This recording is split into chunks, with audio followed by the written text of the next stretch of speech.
रोल्पा जिल्लाको रुन्टीगढी गाउँपालिका ward number 2 अन्तर्गत पर्ने उमागढी इतिहास, प्रकृति र संस्कृतिको अनुपम सङ्गम हो। उमा गाउँको शिर पहाडको चुचुरोमा अवस्थित यो उमागढीले विगतका समयको सामाजिक महत्त्व बोकेको छ भने आज यो स्थान शान्त, सुन्दर र सम्भावनायुक्त पर्यटकीय गन्तव्य बन्दै गएको छ। उमाको गढीबाट वरिपरि फैलिएका हरियाली, पहाड र खुल्ला आकाशले जो कोहीलाई मोहित बनाउँछ। यहाँबाट देखिने सूर्योदय र सूर्यास्तले मनलाई शान्ति दिन्छ। धार्मिक, सांस्कृतिक र प्राकृतिक सौन्दर्य एकै ठाउँमा अनुभव गर्न चाहने पर्यटकका लागि उमाको गढी उत्कृष्ट गन्तव्य हो। यहाँको संस्कार र मौलिक जीवनशैलीले यहाँको यात्रालाई अझ स्मरणीय बनाउँछ।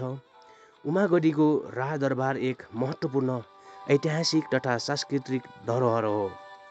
पहाडको उच्च स्थानमा अवस्थित यस राजदरबार प्राचीन कालमा कुनै राजा रहेको र सुरक्षा र प्रशासनिक केन्द्रका रूपमा प्रयोग गरिएको थियो, जसले यसको ऐतिहासिक पहिचान झल्काउँछ। आज राजदरबारका भौतिक संरचना धेरै हदसम्म अवशेषको रूपमा मात्र बाँकी भए पनि यसले बोकेको इतिहास अझै जीवित छ। वरिपरिका हरियाली डाँडा, शान्त वातावरण र खुल्ला दृश्यले यो स्थानलाई ऐतिहासिक पर्यटनका लागि आकर्षक बनाएको छ।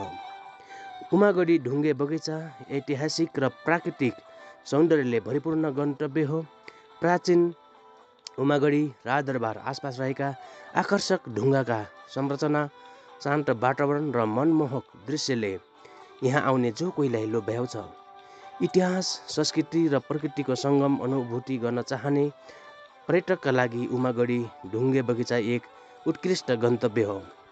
संरक्षण, अध्ययन र प्रचार प्रसार गर्न सकेमा उमागढी राजदरबार र ढुङ्गे नदी रोल्पा जिल्लाको एक प्रमुख पर्यटन गन्तव्य बन्ने ठुलो सम्भावना बोकेको छ।